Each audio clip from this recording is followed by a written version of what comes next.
Hola, ¿qué tal? Muy buenas tardes. Vamos a comenzar. ¿Qué vamos a ver el día de hoy? El día de hoy vamos a pasar a estudiar caracterizaciones de las funciones integrables. En la sesión pasada dimos la definición de qué significa que una función sea integrable. Dimos la definición, no hemos hecho ni un solo ejemplo, pero en esta sesión vamos a empezar a ver ejemplos. Lo primero que voy a hacer en la sesión del día de hoy es caracterizar las funciones integrables de una forma muy útil, bueno, de varias maneras útiles.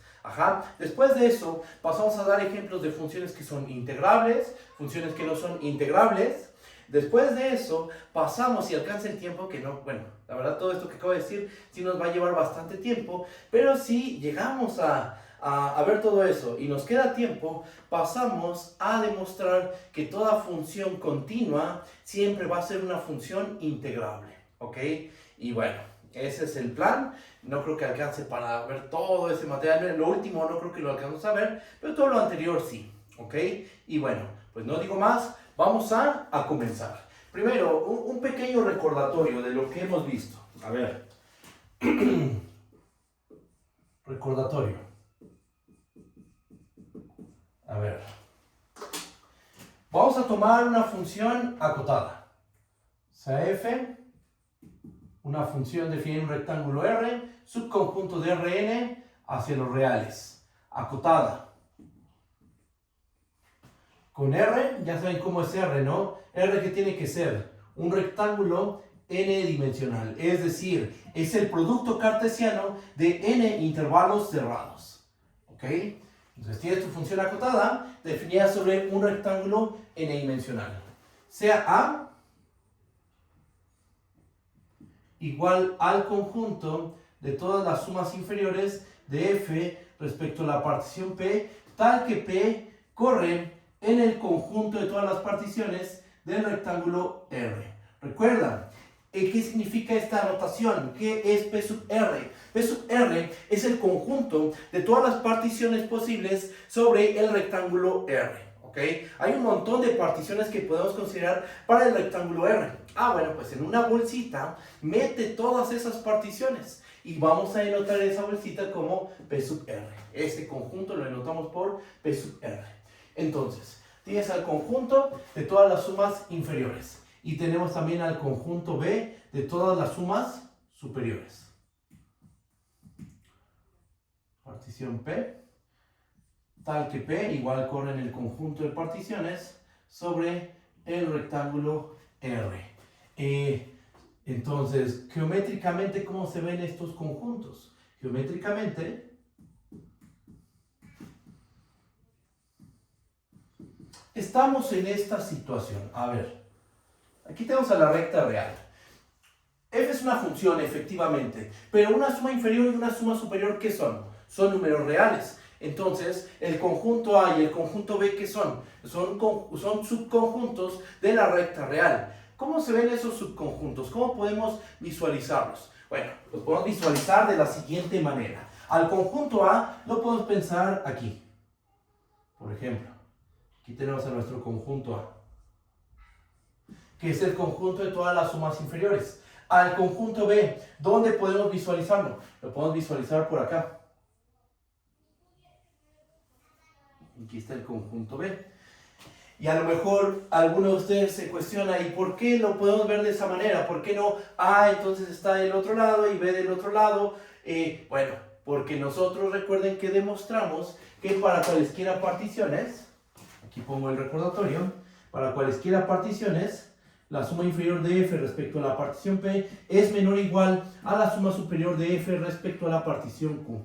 Tú tomas dos particiones P y Q y siempre la suma inferior va a ser menor o igual a la suma superior. ¿Estamos de acuerdo que eso ya lo demostramos, verdad?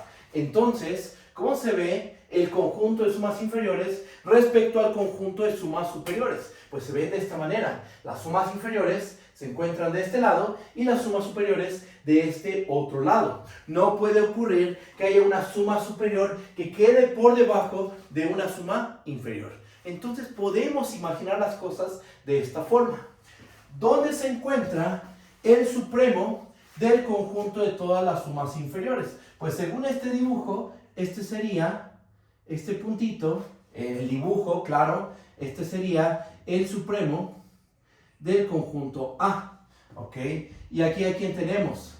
Aquí tenemos al ínfimo del conjunto B, ajá. Entonces, ¿y en medio quién tiene que estar? En medio se encuentra el volumen generado por la gráfica de la función, ¿ok? Siempre se encuentra en medio el volumen de la gráfica de la función por el análisis geométrico que hicimos en las sesiones pasadas. Las sumas inferiores quedan por debajo del hipervolumen entre la gráfica de la función y el rectángulo dominio. Las sumas superiores quedan por encima del hipervolumen entre la gráfica de la función y el rectángulo dominio, ¿ok?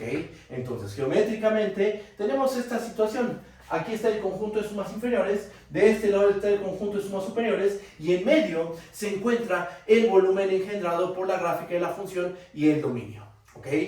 Cuando una función va a tener, tendría sentido decir que una función tiene volumen o tiene integral, cuando estos dos valores, el supremo de A y el ínfimo de B, coinciden. O sea, cuando el supremo del conjunto de sumas inferiores coincide con el ínfimo del conjunto de sumas superiores. Y precisamente esa es la definición de función integrable. Este argumento que estoy aquí dando es un argumento geométrico e intuitivo que motiva a dar la definición de lo que es una función integrable. Todo visto desde un punto de vista geométrico. ¿Okay? Aquí no hay un argumento meramente formal, o sea, este conjunto claro que sí es formal, definir este conjunto también es algo formal, pero después este dibujito son únicamente ideas intuitivas. Pero esas ideas intuitivas nos permiten llegar de una manera más amena, más intuitiva, más clara a la definición de lo que es una función, la definición formal de lo que es una función integrable. ¿Ok? Entonces, lo que sigue es recordar la definición de lo que es una función integrable y después de eso pasamos a la caracterización de las funciones integrables. ¿Ok? Entonces, ya habiendo hecho este pequeño análisis geométrico, recuerdo la definición de lo que es una función integrable. Definición. A ver, ¿qué necesitamos? Pues vamos a tomarnos una función f. Sea f una función definida en un rectángulo R, subconjunto de Rn hacia los reales. Esta función que le vamos a pedir que sea acotada. Con R, un rectángulo n-dimensional. Es un conjunto de esta forma que estoy indicando. A1, B1, cruz, puntos suspensivos, cruz, AN, BN. Ese es un rectángulo n-dimensional. Ok. Decimos que f es integrable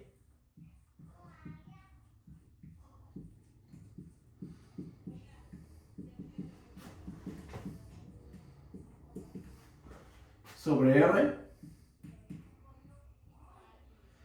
Y sí, ¿qué pasa? Sí, el supremo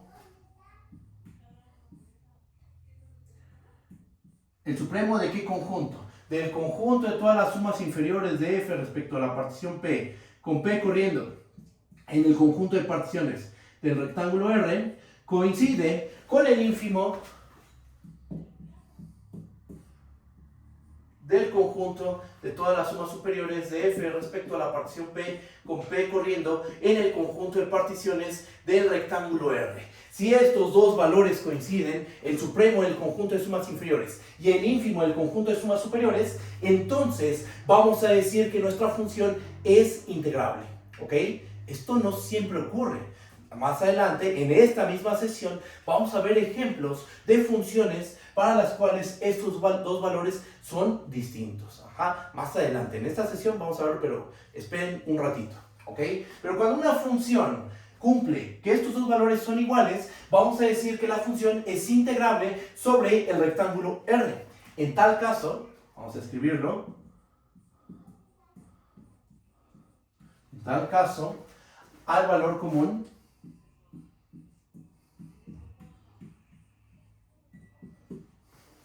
lo denotamos por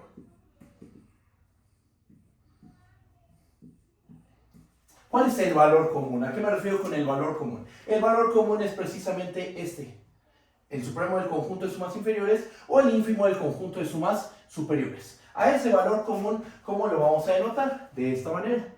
La integral de f sobre el rectángulo R. ¿Ok? ¿Y qué es lo que nos calcula? El volumen engendrado entre la gráfica de la función y el rectángulo n-dimensional. ¿Ok? Eso es lo que hace este numerito. Este supremo o este ínfimo, como lo quieras ver, ese valor común nos calcula el volumen engendrado entre la gráfica y el rectángulo dominio. ¿Ok?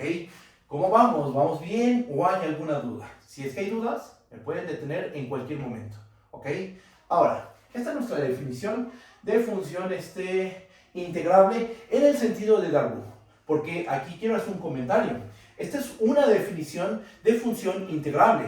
¿Es la única? No. Hay otras definiciones de función integrable. Está la definición de Riemann. Riemann integrable, que es, en vez de trabajar con sumas superiores, trabajas con sumas de Riemann. Ajá. Y de la definición de Riemann hay dos versiones. Ajá. Pero bueno, poco a poco vamos a ir avanzando y viendo todas esas caracterizaciones de las funciones integrales. Ahorita vamos a trabajar con esta definición, es nuestra única definición, y sus caracterizaciones que están estrechamente relacionadas con esto. ¿Ok? Bueno, ¿qué más? Déjenme, yo creo que borro este lado del pizarrón, ya no lo ocupé de manera correcta, pero déjenme borrar esta parte, si es que no hay problema. Voy a borrar.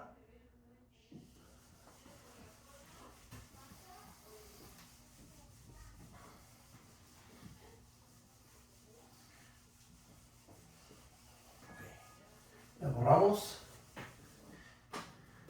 Y ahora voy a introducir notación, ¿ok? Voy a introducir un poquito de notación. Notación.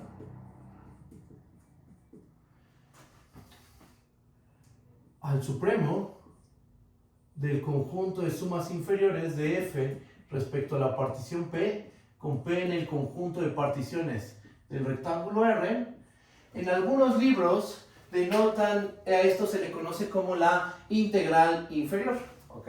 Esto se denota como la integral inferior de f sobre el rectángulo R. Simplemente le pones una rayita abajo del símbolo de integral, ¿ok? Para referirte que esta es la integral inferior, ¿ok? ¿Y qué pasa con la integral superior? Bueno, ¿quién sería la integral superior? Pues es el ínfimo del conjunto de sumas superiores de f respecto a la partición P, con P corriendo en el conjunto de particiones del rectángulo R. A esto lo denotamos como la integral, bueno, lo llamamos la integral superior de f sobre el rectángulo R. Y lo que hacemos es poner una rayita encima del símbolo de integral, ¿ok? Esta es la integral inferior, integral superior, es notación que nos podemos encontrar en la literatura clásica de cálculo. Y bueno, la introduzco porque a lo mejor ahorita la voy a ocupar.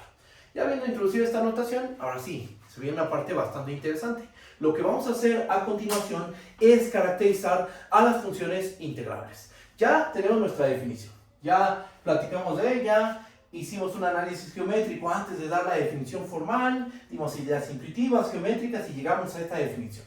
Pero ahora lo que vamos a hacer es caracterizar a las funciones integrables de maneras que nos van a ser útiles. Nos va a ser útil, por ejemplo, para demostrar que toda función continua es integrable. O para demostrar que toda función monótona siempre es una función integrable. ¿Ok? Bueno, pues vamos a dar la caracterización. Lo voy a escribir aquí. Teorema. Caracterización.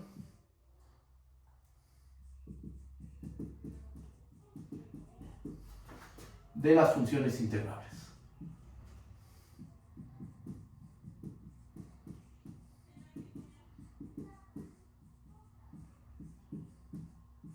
¿Ok? Bueno, pues ¿qué es lo que dice la caracterización? Vamos a tomarnos una función f, sea f una función definida en un rectángulo R, subconjunto de Rn hacia los reales. ¿Qué le vamos a pedir a la función? Que sea acotada. Con R, un rectángulo n-dimensional.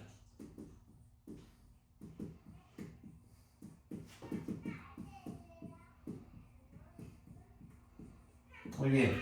Las siguientes afirmaciones son equivalentes.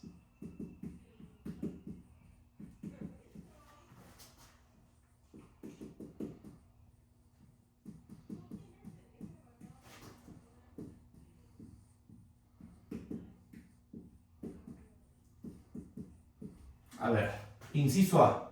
¿Cuál va a ser? Pues vamos a tener ¿cuántos incisos? 4 incisos. El primer inciso pues es la definición, ¿no? Nuestra función es integrable. F es integrable.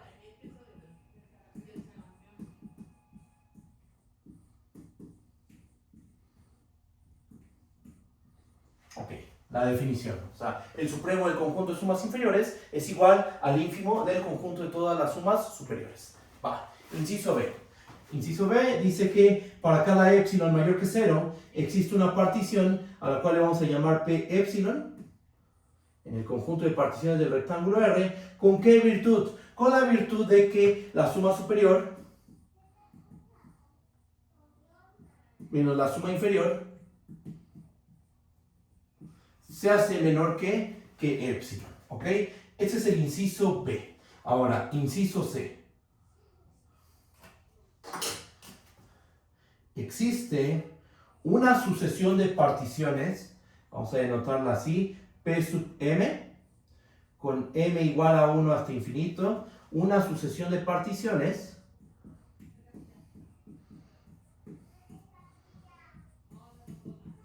¿particiones de qué rectángulo? Por supuesto, del rectángulo dominio, que es el rectángulo R. Ajá. Entonces, existe una sucesión de particiones del rectángulo R. ¿Con qué virtud? Con la virtud de que el límite, cuando m tiende a infinito, de la suma superior de f respecto a la partición P sub m menos la suma inferior de f respecto a la partición P sub m, esta diferencia se va a 0. ¿Ok? Esa es nuestra tercera caracterización. Si tú encuentras una sucesión de particiones tal que el límite cuando m tiende a infinito de la suma superior menos la suma inferior se va a 0, eso es equivalente a decir que tu función es integrable. ¿Ok? Bueno, eso es muy útil, se ocupa muchísimo para demostrar que una función es integrable. Ajá, ¿y qué más? Otra caracterización. Me borro aquí.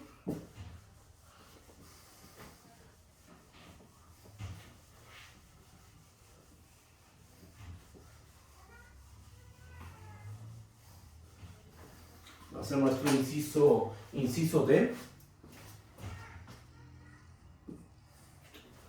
Nuevamente existe una sucesión de particiones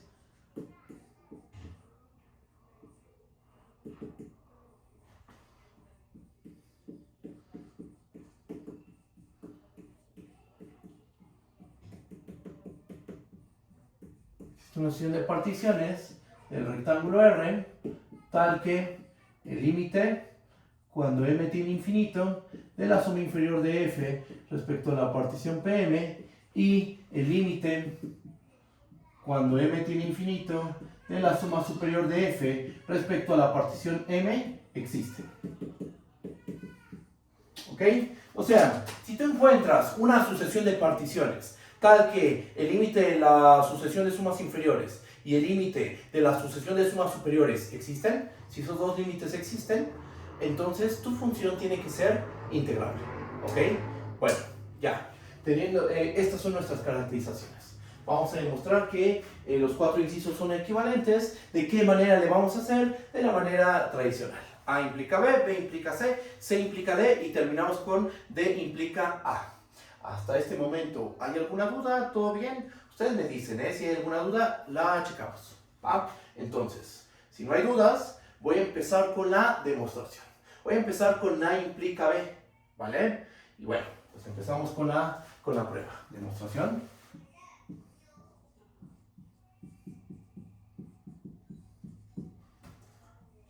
Empezamos con A implica B. Bien, ¿qué tenemos que hacer o qué vamos a suponer? Vamos a suponer que la función es integrable sobre el rectángulo R. Entonces, lo escribimos. Supongamos que f es integrable sobre el rectángulo R. Sobre el rectángulo R. ¿Qué es lo que queremos demostrar? Bueno, y damos una épsilon mayor que 0. Sea épsilon mayor que 0. ¿Qué es lo que queremos probar? Nuestro objetivo es demostrar que existe una partición P épsilon en el conjunto de particiones del rectángulo R, tal que la suma superior de f respecto a la partición P epsilon menos la suma inferior de f respecto a la partición P epsilon es menor que epsilon. ¿Ok? Bien. Entonces, vamos a empezar con la prueba. Ya dimos una epsilon mayor que 0. Nuestro objetivo es encontrar una partición que haga que esta diferencia sea menor que epsilon. Como la epsilon fue arbitraria, pues ahí acabamos la prueba. Si encontramos esta P epsilon que hace esto, ahí termina la demostración. Bien, la demostración de A implica B, ¿vale? Ok, pues vamos a comenzar con el desarrollo. Aquí hago una raya y vamos a hacer lo siguiente. Como la integral de f sobre el rectángulo R es igual a el ínfimo del conjunto de las sumas superiores de f respecto a la partición P con P en el conjunto de particiones del rectángulo R, entonces, una pregunta. ¿Qué pasa cuando a un ínfimo le sumas una cantidad positiva? Tienes a tu ínfimo, este es un ínfimo, estamos de acuerdo. Si a un ínfimo tú le sumas, por ejemplo, epsilon medios, ¿qué ocurre? Pues va a haber un elemento del conjunto, que en este caso el conjunto es el conjunto de sumas superiores, tal que va a quedar por debajo. ¿Ok? Vamos a escribirlo y se van a acordar de esta caracterización que se ve en los cursos de cálculo en una sola variable. Bien, entonces, por definición o por propiedades del ínfimo, vamos a ponerlo por propiedades del ínfimo, ¿qué podemos asegurar? Que existe una partición P1 en el conjunto de particiones del rectángulo R, tal que, recuerda que esta integral es este ínfimo, ¿ok? Entonces, para no escribir todo este ínfimo, mejor escribo el símbolo de integral, ¿ok? Entonces, va a haber una partición tal que la suma superior de f respecto a la partición P1, esto va a ser menor que la integral de f sobre el rectángulo R más epsilon medios, ¿ok? Estamos aplicando propiedades del ínfimo, simplemente, ¿va? ¿Qué más? Bueno, esta integral es este ínfimo, estamos de acuerdo, pero también esta integral es el supremo del conjunto de todas las sumas inferiores. Entonces vamos a ocupar esa otra condición. Como la integral de f sobre el rectángulo R es el supremo del conjunto de todas las sumas inferiores,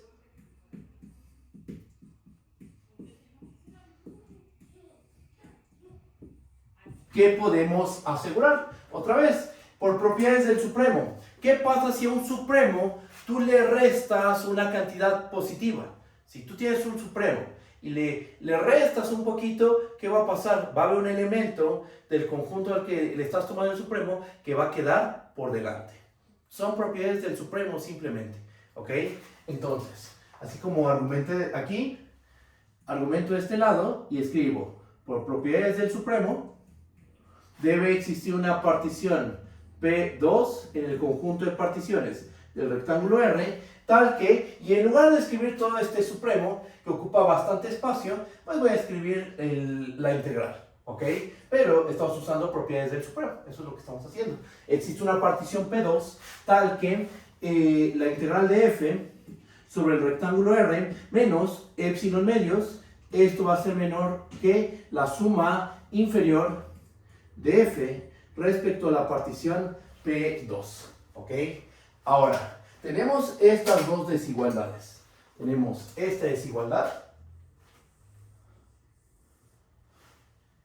y esta otra desigualdad de aquí, ¿ok? ¿Qué vamos a hacer con esas dos desigualdades? Vamos a conectarlas, ¿ok? Las vamos a juntar. ¿Pero cómo vamos a lograr eso? Bueno, lo que vamos a hacer es tomar un refinamiento común de P1 y P2. ¿Cómo podemos lograr eso? Tienes la partición P1 del rectángulo R. Tienes la partición P2 del rectángulo R. ¿Cómo podemos obtener un refinamiento común tanto de P1 como de P2? Considerando la partición unión con suma. ¿Ok? Tomando la partición unión con suma, obtenemos un refinamiento que es de P1 y al mismo tiempo es un refinamiento de P2. ¿Y por qué? Porque recuerda que cuando refinamos, ¿qué le pasa a las sumas inferiores? se hacen más grandes. Se hacen más grandes. Cuando tú refinas, las sumas inferiores crecen. ¿Y qué le pasa a las sumas superiores? Decrecen. ¿Ok? Teniendo en cuenta eso, vamos a hacer el siguiente argumento. Voy a borrar esta parte del pizarrón, ¿vale? Si no han copiado, me dicen y me detengo, ¿eh? Voy a borrar.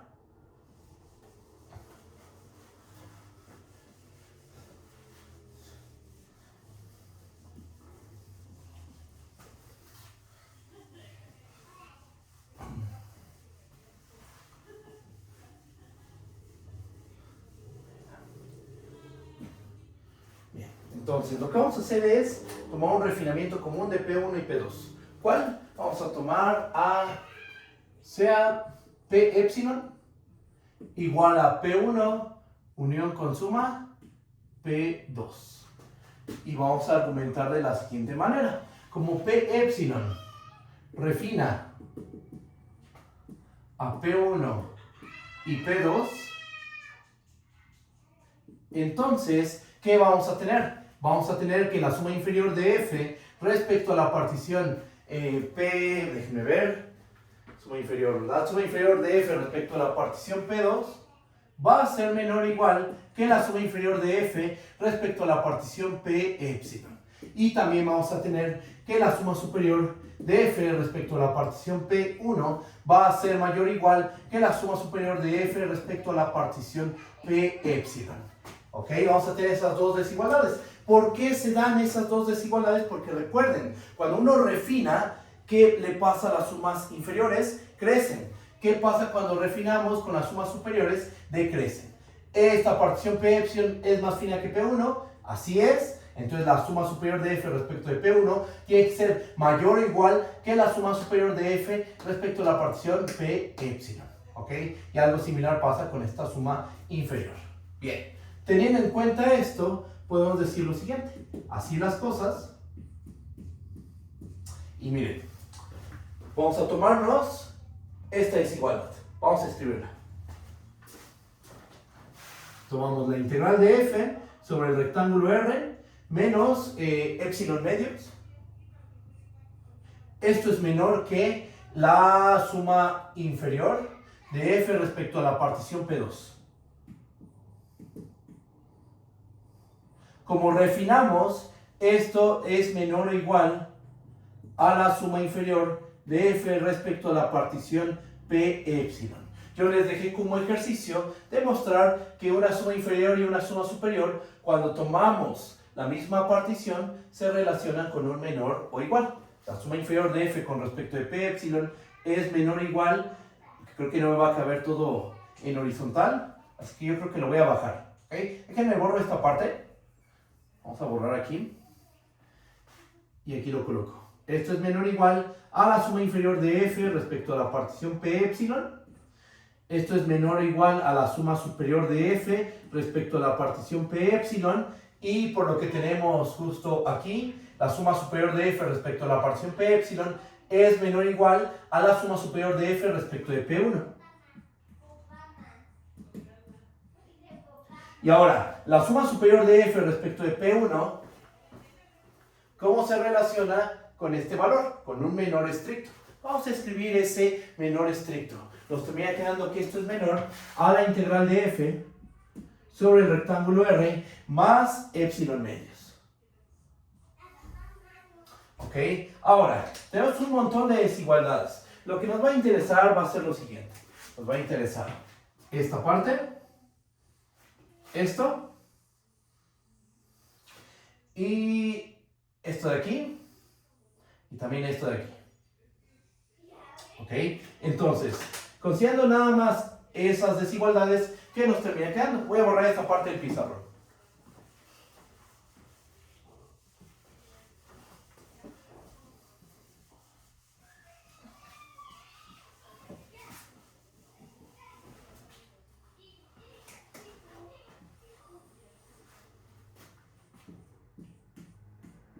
Por lo cual, nos termina quedando que la integral de f sobre el rectángulo R menos epsilon medios, esto es menor que la suma inferior de f respecto a la partición P epsilon.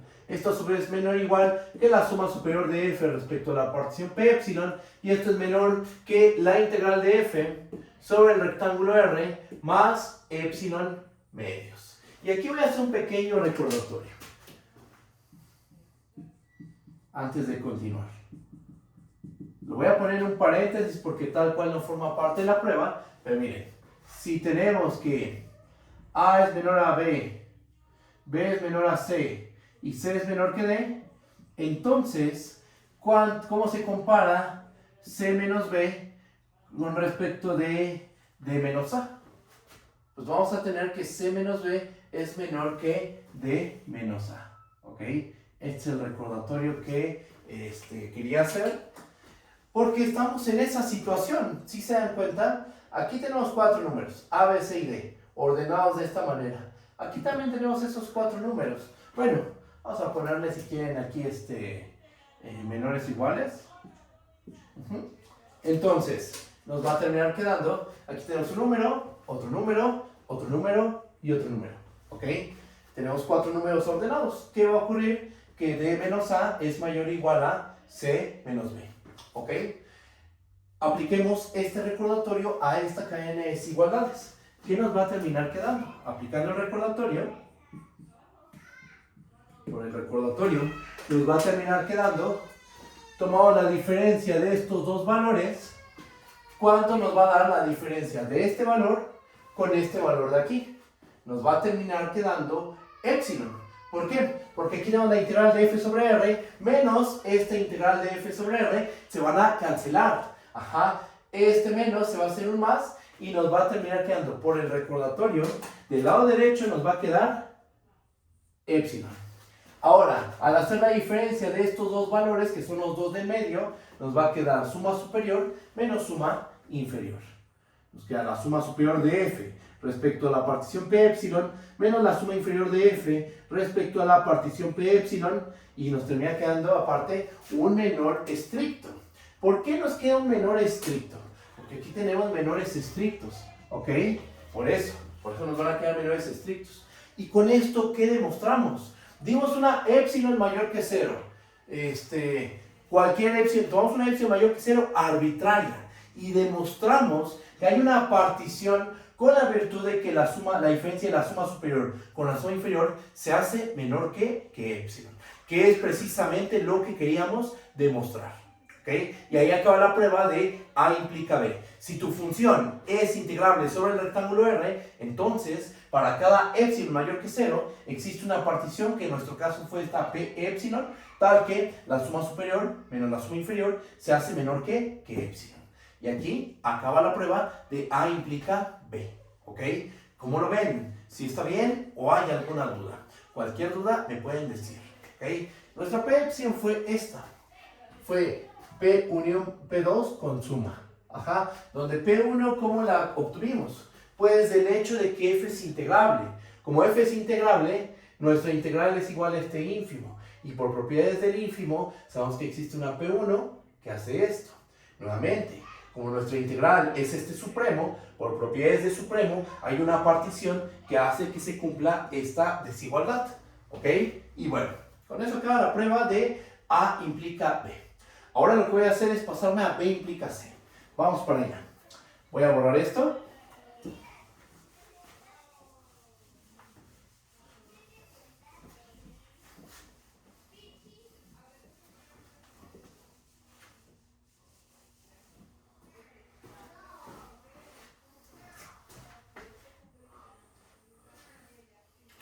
Y ahora vamos a hacer B implica C.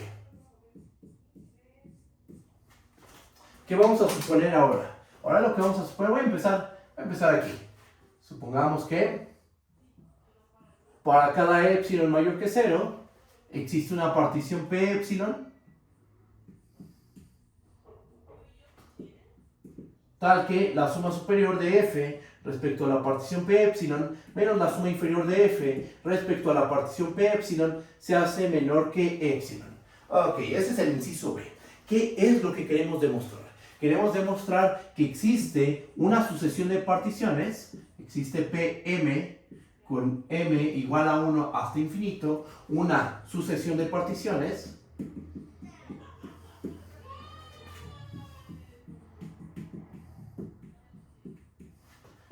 Tal que el límite, cuando m tiene infinito, de la suma superior de f respecto a la partición Pm menos la suma inferior de f respecto a la partición Pm, esto se va a 0. ¿Ok? De alguna forma, tenemos que construir una sucesión de particiones tal que el límite cuando m tiene infinito de la suma superior de f respecto de Pm menos la suma inferior de f respecto de Pm, ese límite se va a 0. ¿Bajo qué supuesto? ¿Cómo vamos a construir la sucesión? ¿Bajo qué supuesto? Bajo el supuesto de que para cada epsilon mayor que 0 hay una partición tal que esta diferencia se hace menor que epsilon.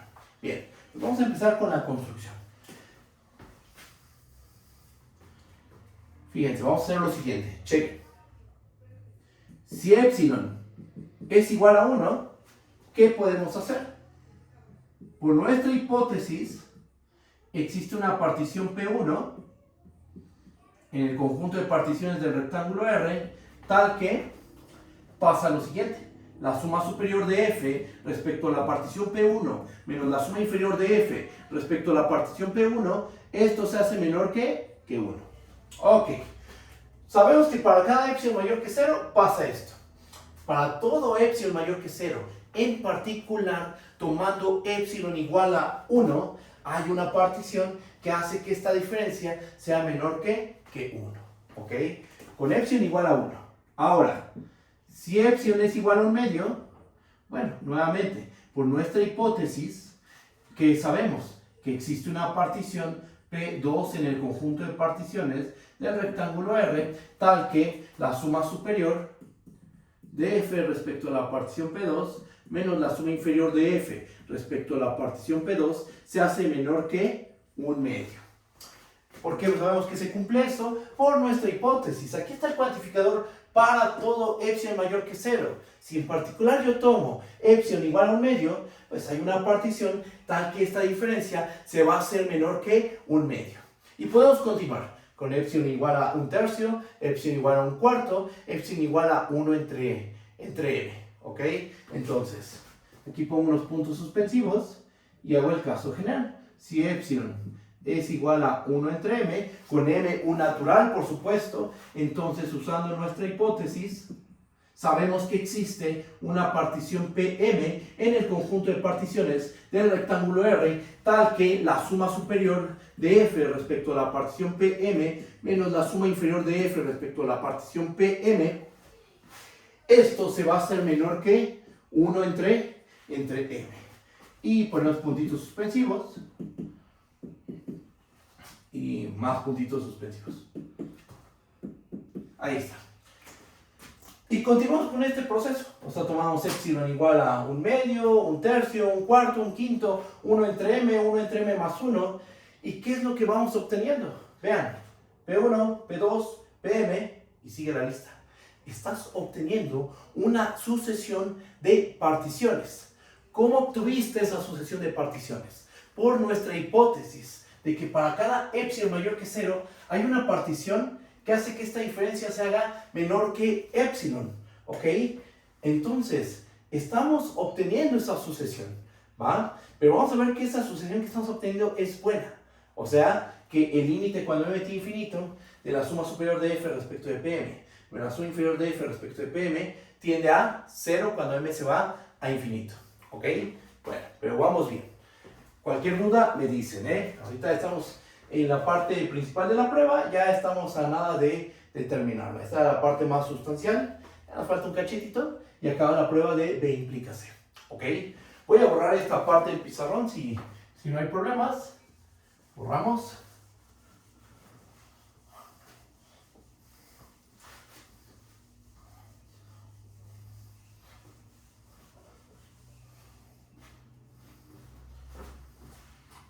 Y vamos a argumentar de la siguiente manera.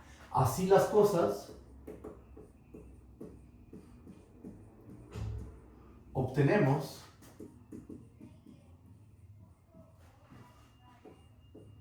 Pm con m igual a 1 hasta infinito, una sucesión de particiones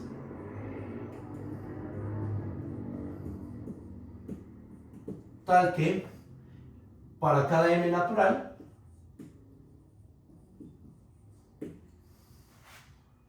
la suma superior de f respecto a la partición Pm menos la suma inferior de f respecto a la partición Pm se hace menor que 1 entre m.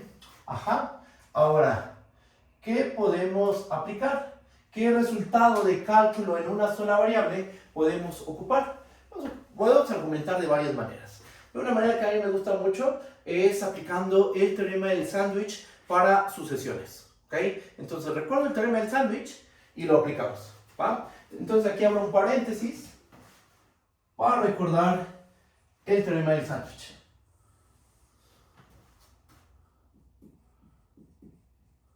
Teorema del sándwich para sucesiones. Ok, ¿qué es lo que dice el teorema del sándwich para sucesiones? Lo que dice es lo siguiente. Si xk, yk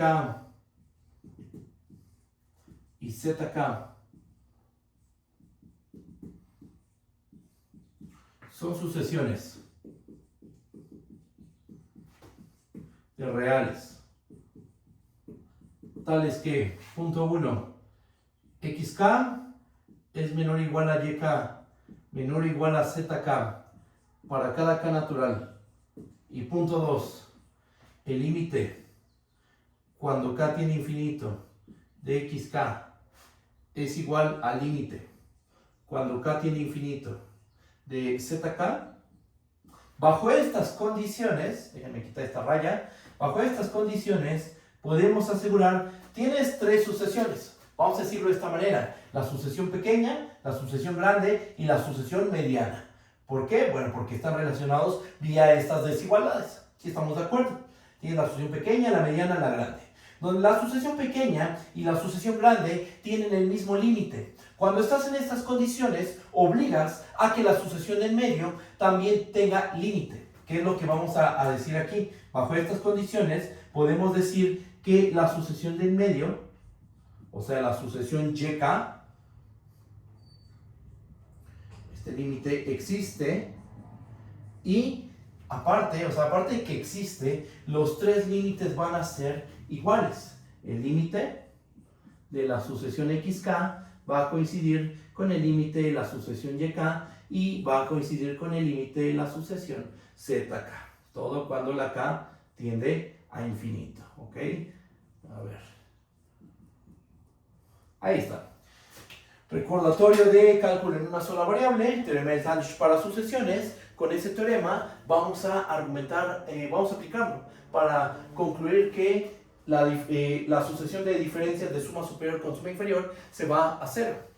Uno podría decir, pero aquí estás trabajando con funciones, no con sucesiones de reales. No, si estás trabajando con sucesiones de reales porque una suma superior, ¿qué es? Es un real. Ajá, la suma inferior también es un real. Aquí tienes una sucesión de reales. Por cada m tienes un número real. Y este real lo estás comparando con este otro real. Y ahora otra pregunta que podría surgir. El teorema del sándwich dice que necesitas tres sucesiones. Y aquí a lo mejor uno dice, aquí tenemos la sucesión diferencia y aquí tenemos la 1 entre m. Tenemos solo dos. ¿Cuál es la tercera sucesión? La tercera sucesión es la sucesión constante 0. Porque están de acuerdo que una suma superior siempre es más grande que una suma inferior. Eso ya lo sabemos. Una suma superior siempre es más grande que una suma inferior. Entonces una pregunta. ¿Esta diferencia es mayor o igual que quién? Que la sucesión constante 0. ¿Ok? Entonces ya apareció la sucesión pequeña, la sucesión mediana y la sucesión grande. Y podemos aplicar el teorema del sándwich. ¿Ok? Vamos a aplicarlo. Voy a borrar esta parte del pizarrón.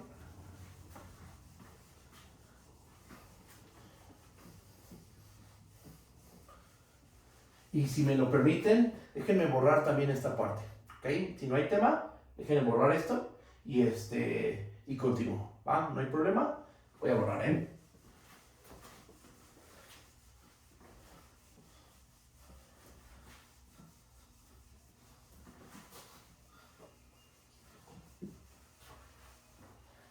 Y déjenme déjenme ver que todo esté bien con la grabación y la sesión. Sí, todo va bien, creo.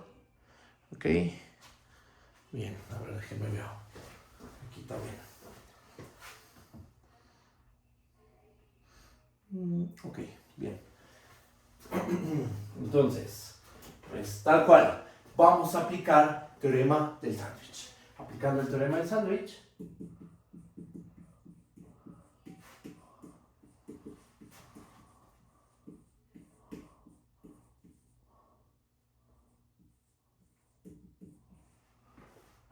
se sigue que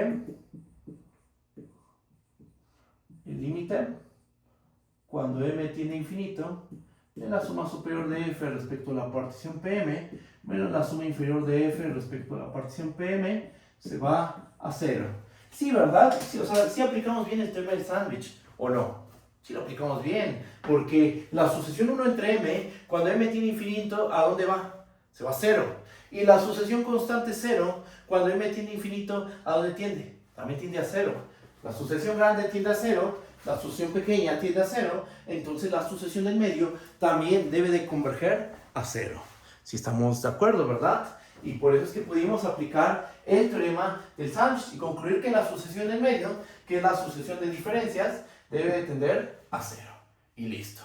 Con eso acaba la prueba de B implica C. Si suponemos que para cada epsilon mayor que 0 hay una partición P epsilon, tal que la suma superior menos la suma inferior se hace menor que epsilon, entonces tú puedes construir una sucesión de particiones Pm tal que este límite se va a 0. Y listo. Con esto ya acabamos la prueba de B implica C y ahora nos vamos a pasar a C implica D. ¿Ok? Vamos para allá. C implica D. Ahora, ¿qué es lo que vamos a suponer? Ahora vamos a suponer que, supongamos que existe una sucesión de particiones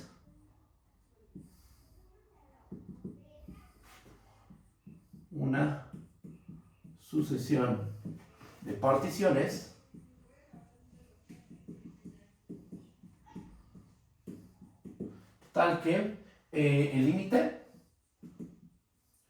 cuando m tiene infinito de la suma superior de f respecto a la partición Pm menos la suma inferior de f respecto a la partición Pm, este límite se va a 0. ¿Ok? Estamos suponiendo que esto se da, que esto es verdadero. Hay una sucesión de particiones tal que este límite vale 0.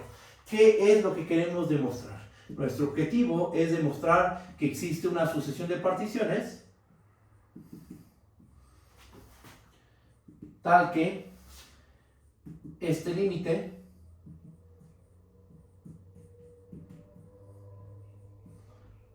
y este límite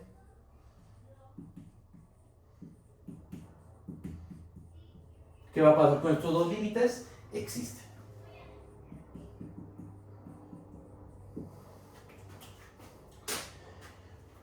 ¿Ok? Eso es lo que tenemos que hacer. ¿Ah? Bueno, pues vamos para allá. ¿Cómo le vamos a hacer? Pues vamos a aplicar nuestra hipótesis. ¿Ah? Voy a aquí poner una línea y ya espero respetar esta línea a partir de este momento. Por hipótesis, vamos a ponerlo así. Por hipótesis,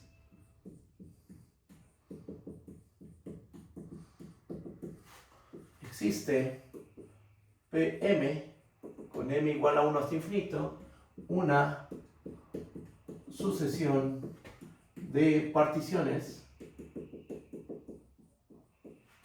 tal que el límite cuando m tiene infinito de la suma superior de f respecto a la partición Pm menos la suma inferior de f respecto a la partición Pm, esto se va a 0. ¿Ok? Esa es nuestra hipótesis. Pues lo que vamos a mostrar, esta sucesión de particiones, ¿qué virtud tiene? Tiene la virtud de que esta diferencia se va a 0. Lo que vamos a mostrar es que esta sucesión de particiones también nos sirve para... esa sucesión de particiones tiene la virtud de que este límite y este límite van a existir. ¿Ok? No tenemos que construir una nueva sucesión de particiones. No. Con esta sucesión de particiones que satisface esto, esa misma va a satisfacer esto y esto. Claro, eso lo tenemos que demostrar, ¿vale? Así que vamos a hacer el siguiente argumento. Notemos que para cada m natural vamos a hacer lo siguiente. A ver, en un segundo, voy a pensar en esto.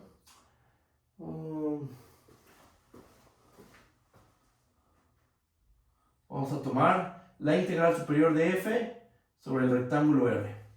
¿Qué es esto? Esto es igual al, en un segundo, sí, esto es igual al ínfimo del conjunto de todas las sumas superiores de f respecto a la partición P, tal que P corre en el conjunto de particiones del rectángulo R. Y uno podría decir, pero no sabes que la función es integrable. No importa, siempre puedes hablar de la integral inferior y la integral superior. Ajá. Si es integrable, van a coincidir la integral inferior y la integral superior. Ajá. Pero si no es integrable, de todas maneras tú puedes hablar de este valor, el ínfimo del conjunto de sumas superiores. Y también puedes hablar del supremo del conjunto de sumas inferiores. Ya que coincidan, bueno, ya esa es otra cosa. Si coinciden es porque tu función es integrable.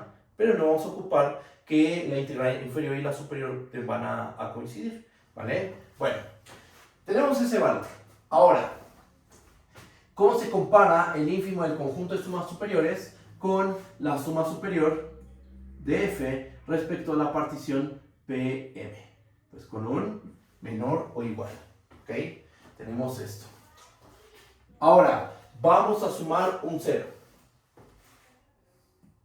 Listo. Ahí está nuestro 0.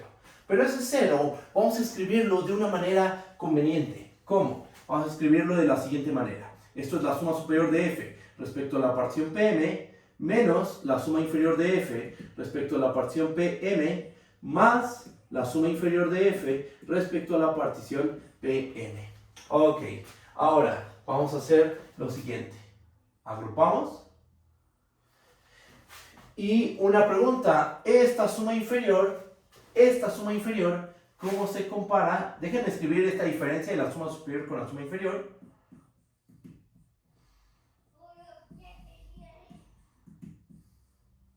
Ahí está. Esto es esto. Y una pregunta, esta suma inferior, ¿cómo se compara con el supremo del conjunto de todas las sumas inferiores? Pues el supremo del conjunto de sumas inferiores es en particular una cota superior. Entonces, esa cota superior va a ser más grande que esta suma inferior. ¿Ok? Entonces vamos a tener aquí un menor o igual. Suma superior menos suma inferior más el supremo del conjunto de todas las sumas inferiores. No sé si me vaya a caber en este espacio. Yo creo que no. El supremo del conjunto de todas las sumas inferiores con P corriendo en el conjunto de particiones del rectángulo R. ¿Ok? Ahora, ¿eso a qué es igual? Eso es igual a la integral inferior. Entonces nos va a quedar aquí la suma superior de f respecto a la partición PM menos la suma inferior de f respecto a la partición PM más este valor que es el supremo del conjunto de sumas inferiores. ¿Cómo lo denotamos? Como la integral inferior. Ajá. Entonces aquí nos queda la integral inferior de f sobre el rectángulo R. Pregunta, ¿cómo se relaciona la integral inferior y la integral superior? Aun cuando la función no sea integrable, ya comentamos al principio de esta sesión que la integral inferior siempre va a ser menor o igual a la integral superior. ¿Ok? Siempre la integral inferior es menor o igual a la integral superior. Cuando la función es integrable, entonces esos dos valores tienen que coincidir. ¿Ok? Bueno, entonces la integral inferior es menor o igual a la integral superior. Nos queda esto.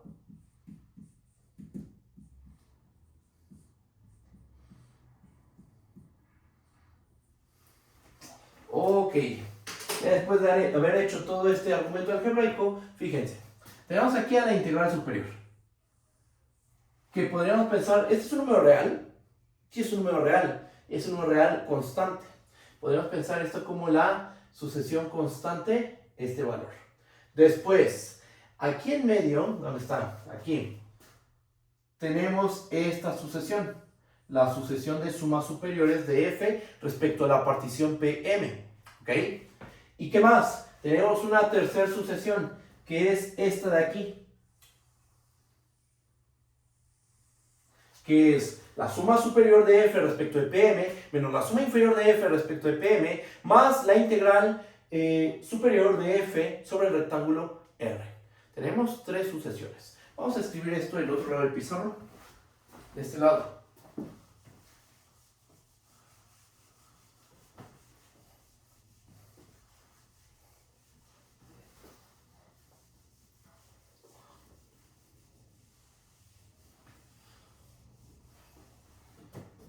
¿Okay? Ahora, ¿esto qué implica? Esto implica que para cada m natural, sí, porque este argumento estamos de acuerdo que lo hicimos para cada m natural. Aquí está.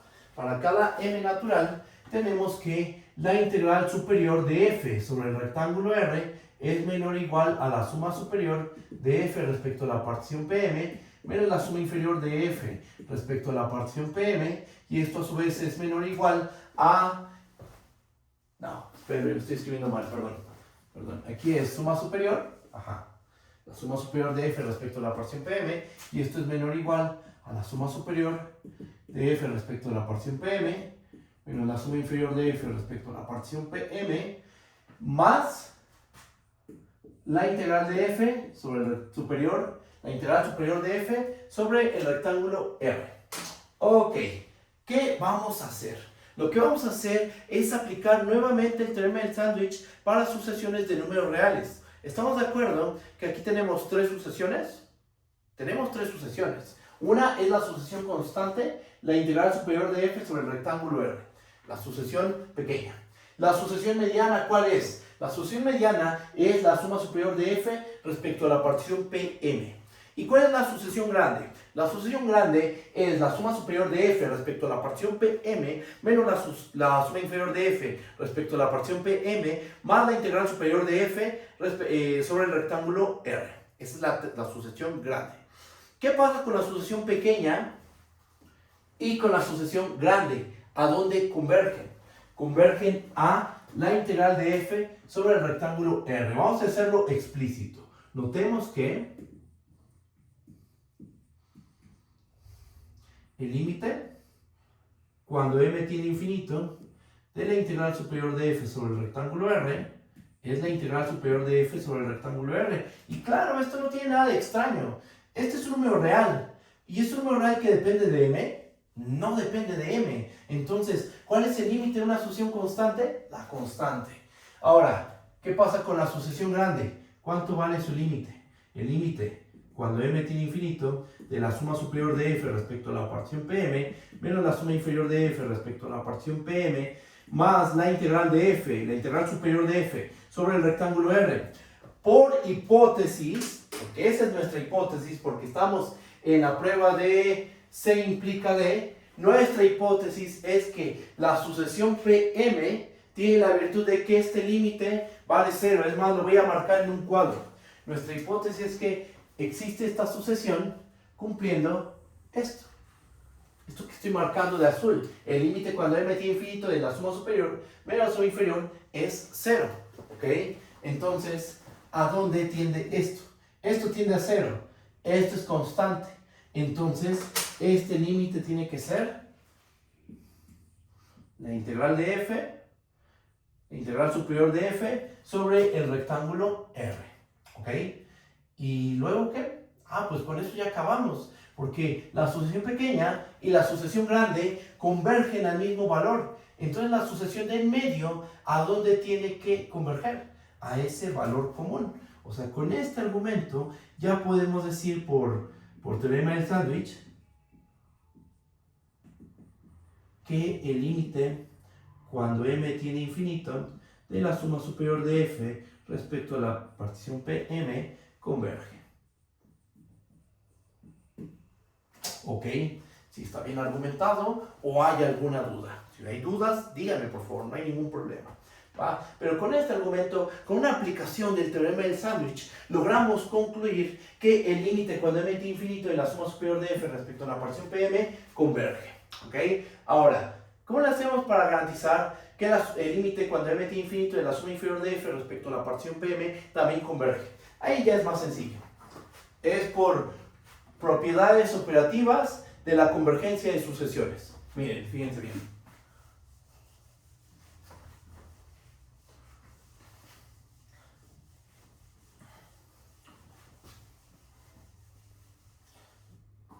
Déjenme ver cómo vamos de tiempo. Denme un segundo.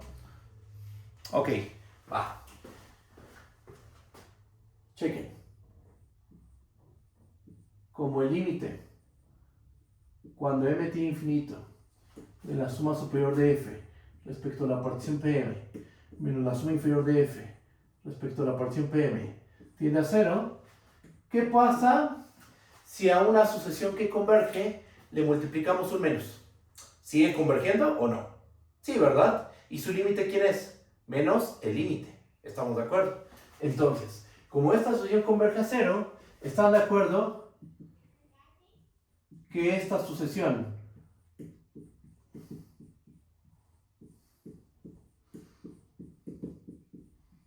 también converge a 0? ¿En qué difiere esta sucesión y esta? En el signo, nada más. Pero como la de arriba sabemos que converge por hipótesis, entonces menos esa sucesión también debe converger a 0. Pero menos esta sucesión es precisamente esta diferencia que tenemos aquí. ¿Ok? Entonces tenemos que el límite cuando m tiende a infinito de la suma inferior de f respecto de pm menos la suma superior de f respecto a la porción pm, esto se va a 0. ¿Ok? Ahora,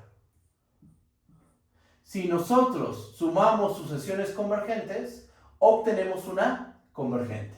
¿Ok? Entonces, vamos a obtener que esta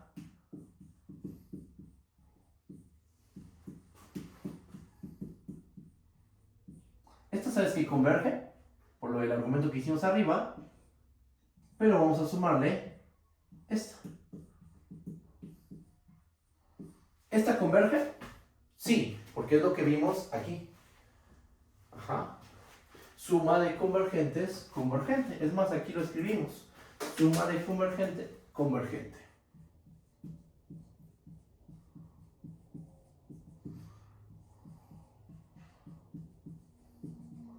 ¿Ok?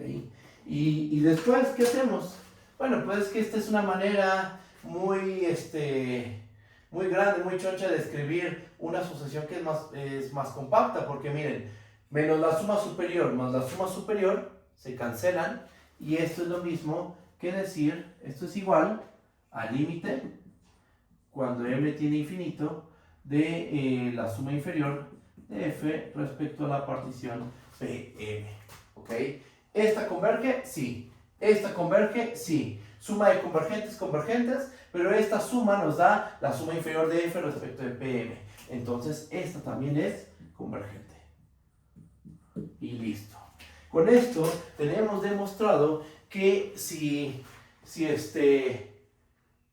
a ver, déjenme ver. Ajá. Tenemos demostrado que existe una sucesión de particiones tal que el límite cuando m tiende a infinito de la suma superior de f respecto a la porción pm y el límite cuando m tiende a infinito de la suma inferior respecto de pm convergen. Sin embargo, aquí faltó agregar algo, hay un detallito importante. Ajá.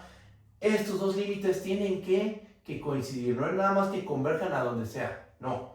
Estos dos valores deben de converger al mismo valor. ¿Ok? Me faltó agregar eso. A ver, nada más dejen pensar algo.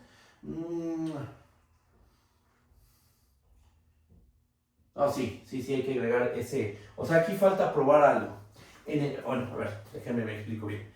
En la caracterización de las funciones integrables, justo en el inciso D, hay que agregar que este límite existe y son iguales. ¿Ok? Falta probar que estos dos límites resultan ser iguales para que sea correcto el inciso D. ¿Ok? Se me pasó a agregarlo. ¿Ok? No es solo que existe este límite y que existe este límite y ya. No, tienen que existir los dos límites y aparte de eso tienen que ser iguales. ¿va? Entonces aquí lo que nos faltaría probar es que realmente estos dos valores son iguales, ¿ok? Pero eso es fácil de verificar. Déjenme continuar aquí. Falta ver que el límite cuando m tiene infinito de la suma inferior de f respecto a la partición Pm. A ver, en un segundo sí tenemos que agregarlo. En un segundito. Suma superior.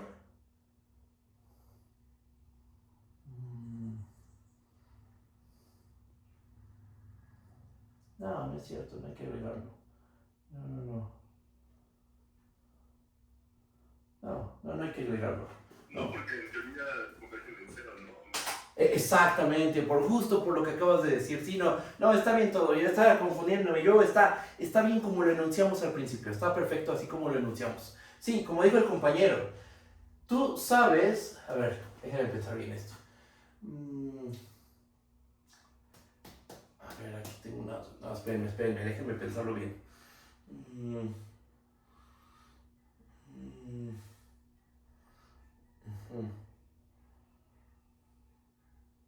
No, sí hay que agregarlo. No, sí está el detalle. Sí está el detalle. Sí tienes que esta diferencia se va a cero, pero es porque es la hipótesis del inciso C. Pero el inciso D, así solito, tiene que ser igual de fuerte que el inciso C, el inciso B y el inciso A. El inciso D, si lo dejamos así como lo enuncié hace rato, que hay una asunción de particiones tal que este límite converge y este límite converge, este límite converge, le falta, o sea, con eso no basta para que la función sea integrable. Y el ejemplo pues sería dar, por ejemplo, la función de Dirichlet que se estudia en cálculo 2. Con esta función podríamos construirnos una solución de particiones tal que esto converge, pero eso no quiere decir que la función sea integrable. Lo que pasa es que hay que agregar la condición de que estos dos límites resultan ser iguales. ¿Ok? Pero ahora, ¿cómo justificamos eso? Pues justo, como tú dijiste, falta ver que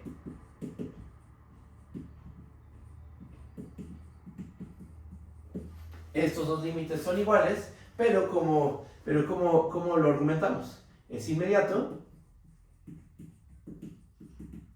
ya que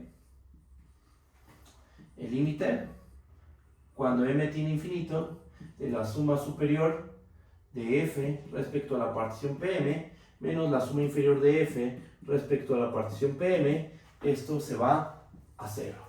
Ajá.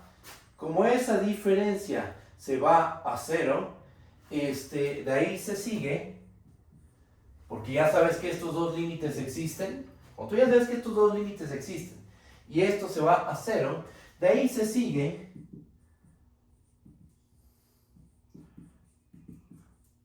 esta igualdad. Suma inferior de f respecto a la partición Pm. ¿Ok? Y listo. Ahí está. O sea, ese es el argumento.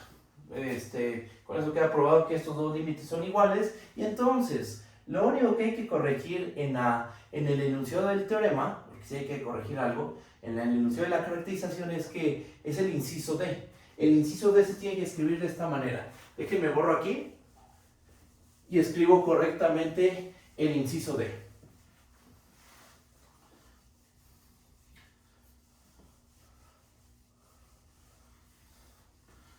A ver. Inciso D. ¿Qué tiene que decir el inciso D? Existe una sucesión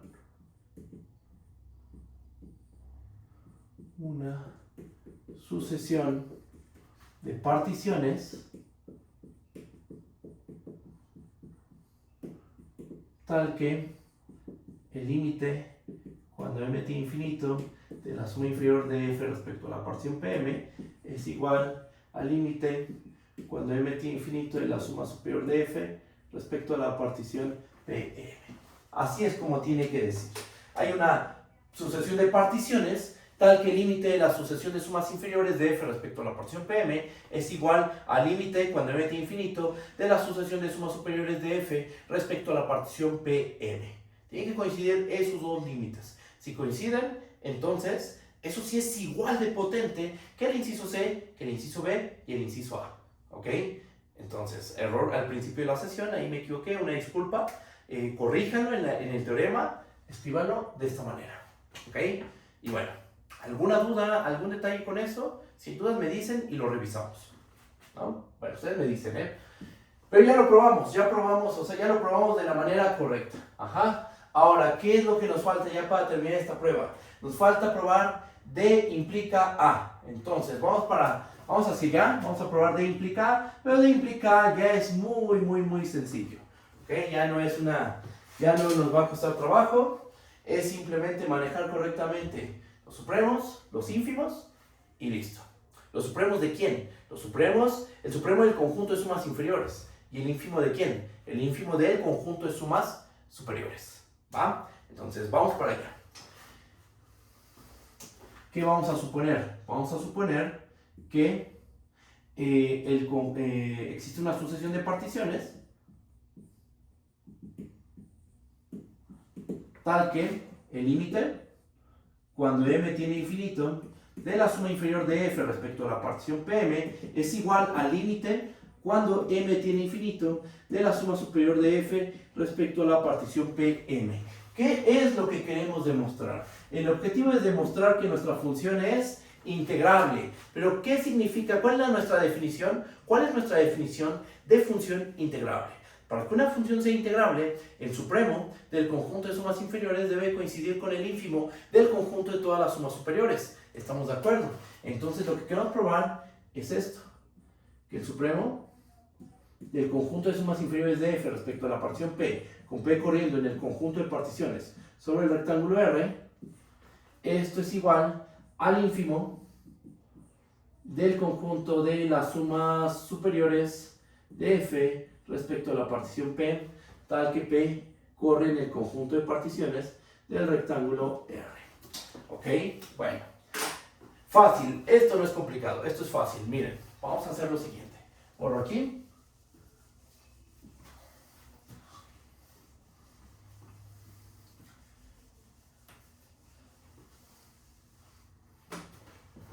Y vamos a hacer lo siguiente. Por hipótesis, porque estamos suponiendo el inciso D, por hipótesis, existe Pm, con m igual a 1 hasta infinito, una sucesión de particiones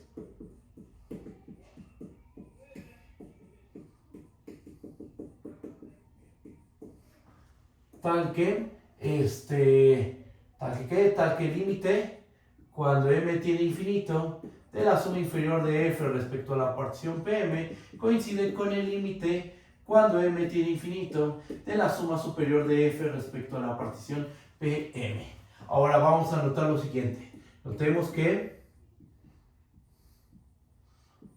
para cada m natural se tiene lo siguiente. Miren, vamos a hacer esto. A ver, aquí tenemos la suma inferior de f respecto a la partición Pm.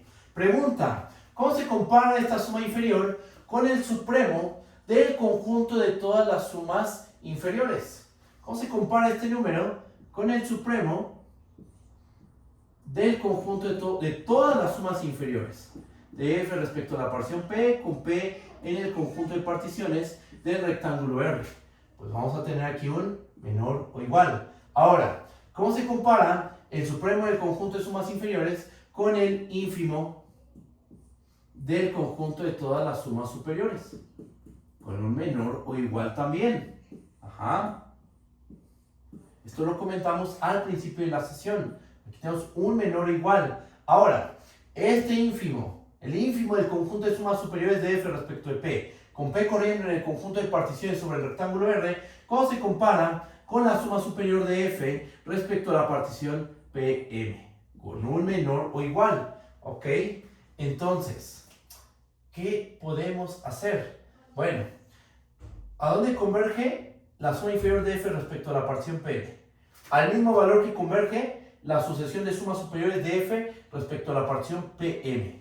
Tenemos la sucesión pequeña, la sucesión grande y dos sucesiones medianas. Ajá. Aplicando dos veces el teorema del sándwich, vamos a obtener que estos dos valores deben de coincidir. ¿Ok? Entonces, o bueno, a ver, déjenme pensar una manera más sencilla. Ok, estaba bien como lo estaba haciendo, pero vamos a hacerlo mejor así. ¿El límite preserva desigualdades? ¿Sí o no? El límite preserva desigualdades, ¿verdad? Si xn es menor o igual a yn, y ambas tienen límite, el límite de xn es menor o igual al límite de yn. ¿Ok? Teniendo en cuenta eso, vamos a hacer el siguiente argumento. Vamos a tomar límite a esta sucesión constante, a esta otra sucesión constante y a esta de aquí. ¿Ok? Entonces, aquí escribimos, tomando límite, ¿qué nos va a quedar?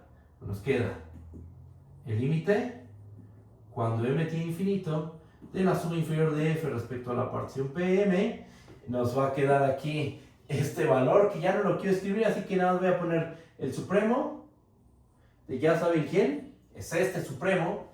Nos va a quedar el ínfimo de ya saben quién, que es este ínfimo, y el límite aquí. El límite cuando m tiene infinito de la suma superior de f respecto a la partición Pm. Si estamos de acuerdo con eso, el límite preserva desigualdades. Entonces nos terminan quedando estas desigualdades con límite. ¿Por qué esto no tiene límite y por qué esto no tiene límite? Porque esto, al no depender de m, podemos pensarlo como una sucesión constante. Al momento de tomar límite, esto va a quedar igual. El límite de una constante, de una sucesión constante, es la constante. ¿Estamos de acuerdo? Lo mismo pasa con este ínfimo, ¿va? Nos termina quedando esto, pero este valor y este valor por hipótesis son iguales. Entonces, ¿qué tiene que pasar con los dos del medio? También tienen que ser iguales. Voy a escribirlo y con eso acabaríamos la prueba. Borrón.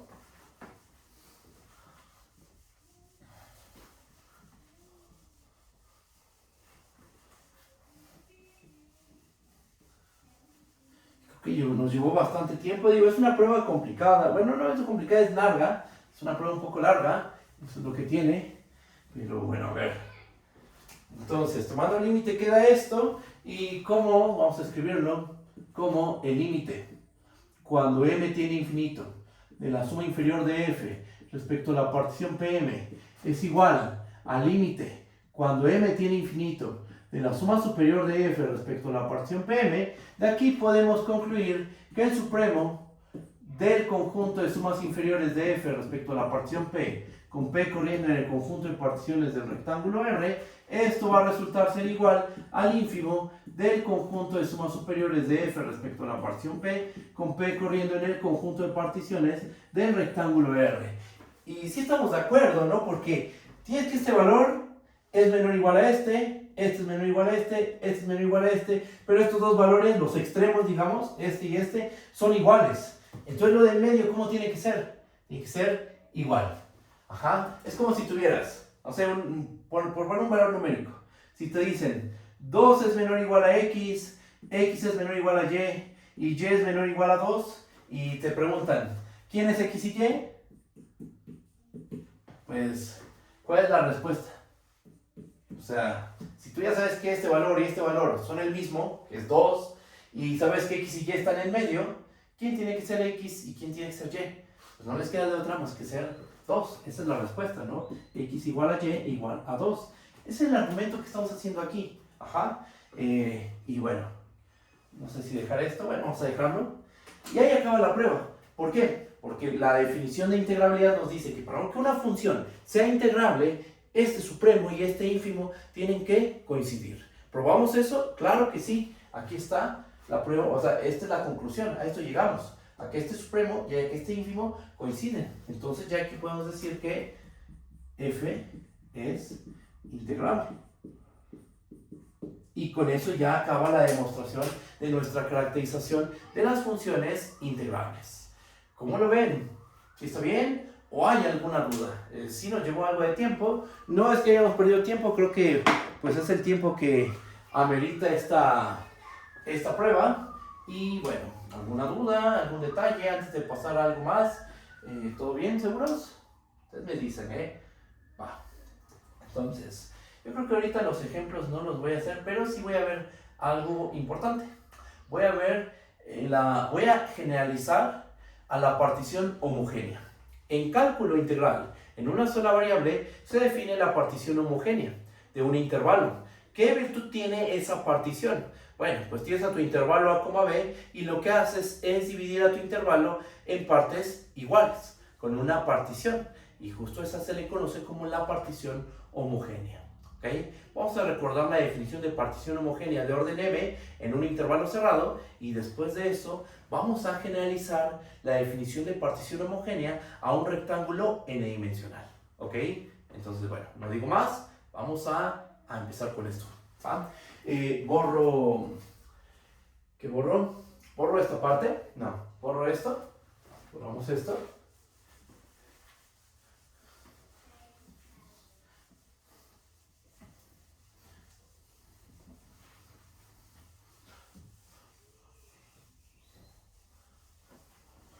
Ahí está. Sí, fue una prueba larga. Una prueba larga, es una prueba complicada. Así normalmente no aparecen los libros de cálculo. Pero ahora sí que es como la condensación de lo que puede aparecer en diferentes libros de cálculo.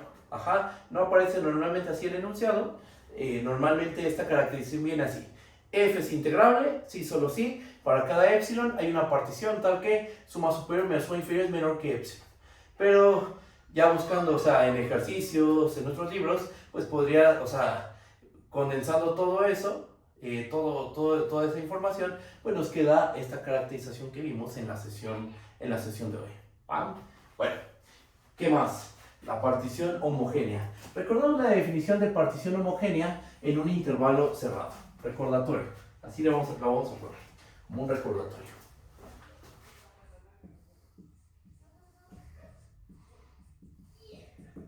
Recordatorio. La partición homogénea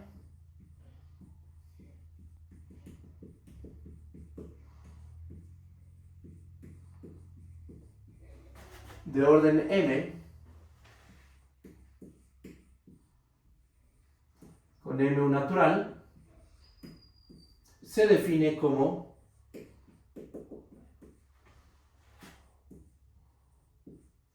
y lo vamos a denotar de esta manera: P sub m. Ajá. ¿Cuáles son sus elementos? Sus elementos son los siguientes: T0, T1, Tm. Ajá. Eso no nos dice mucho, no nos dice quién es T0, T1, Tm. Bueno, vamos a escribir quiénes son. Con Tk igual a más K veces B menos A entre M. Ajá. Para cada K, desde 0 hasta M. Ahí está. Es una partición homogénea de orden n. A ver, déjenme ver si lo escribí bien. Sí, está bien. No, está perfecto. Está bien todo. Sí, miren. Por ejemplo, ¿qué pasa si K es igual a 0? Vamos a hacer casito por casito para que no quede tan abstracto esto. Ajá. T0. Según esto, ¿quién es? Bueno, pues esto sería A más 0 veces B menos A entre M. ¿Qué es A? Como tiene que ser. Ajá. Una partición debe tener al extremo izquierdo del intervalo. Esto es A. Perfecto. Esto tiene que ser B. ¿Será verdad que Tm es B? Podemos sustituir. ¿Quién es Tm? Sustituimos y nos queda A más M veces B menos A entre M.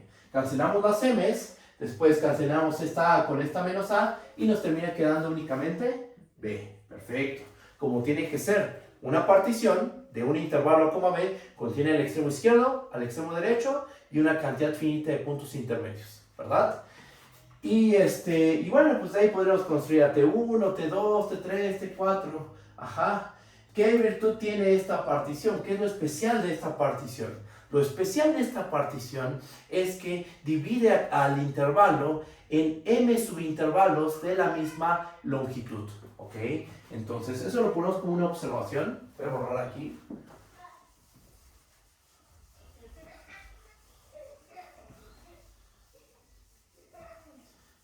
Déjenme ver que vaya todo bien con la grabación.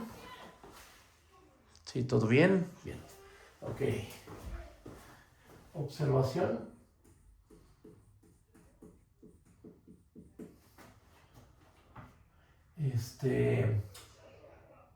La longitud, vamos a ponerlo así, la longitud de, ¿cómo le pongo?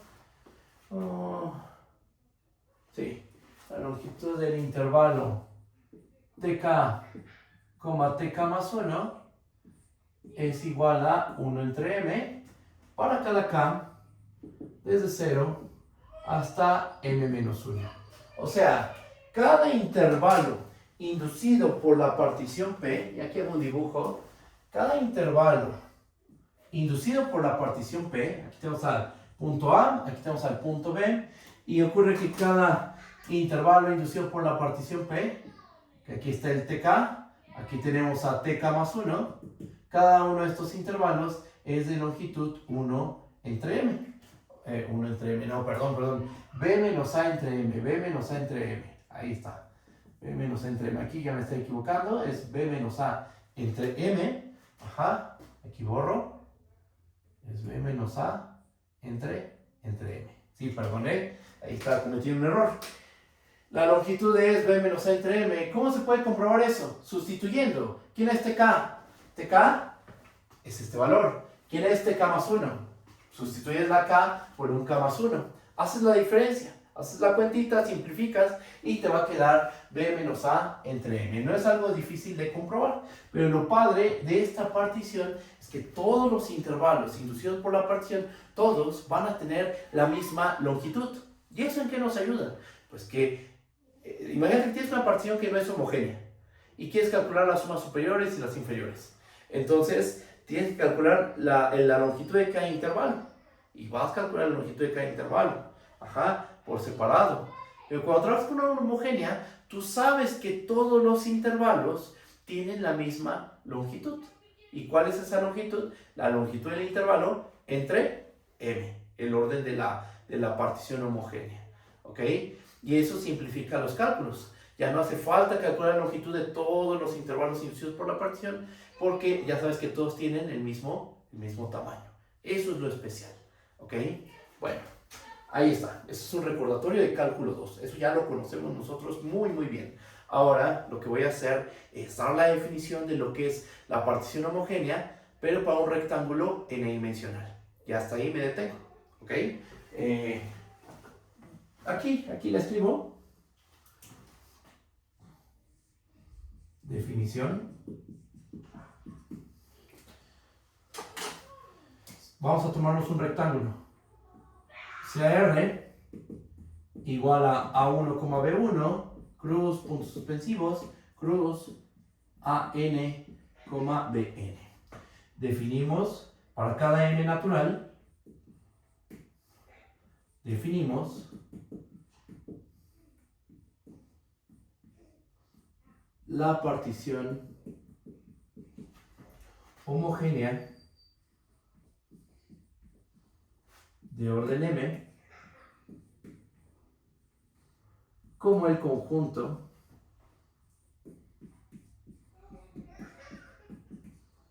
P igual a una partición de un rectángulo n-dimensional.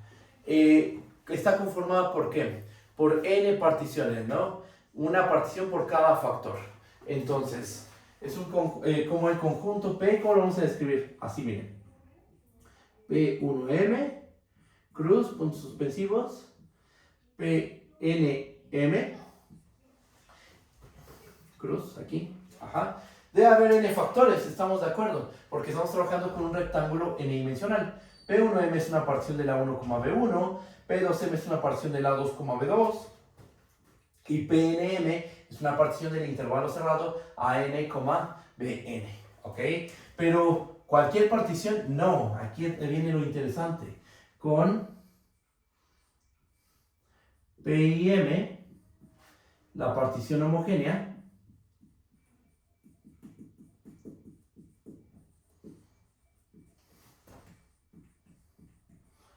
de orden M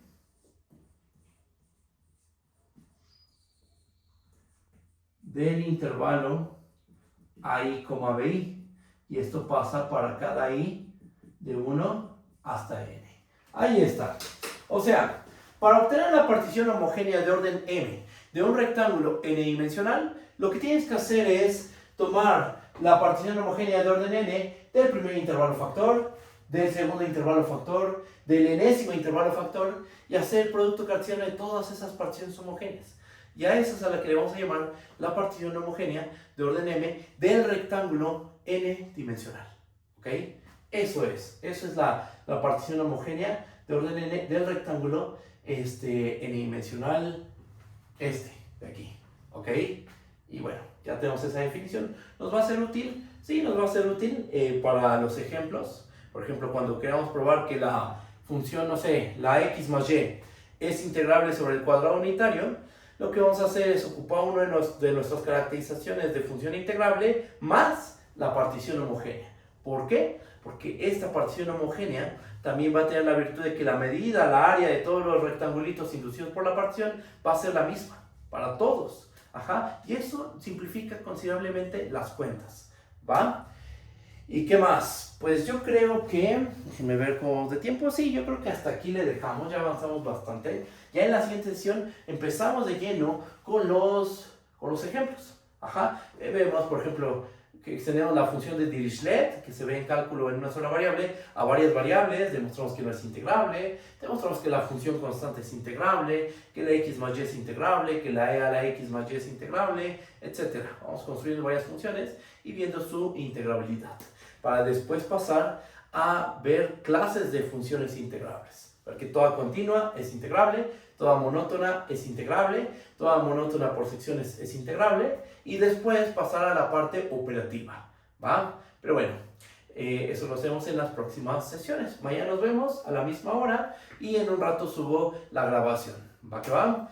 Si hay dudas, me dicen, aquí me espero tantito, y si no, pues nos estamos viendo hasta mañana, ¿vale? Cuídense mucho, hasta luego, gracias, bye bye.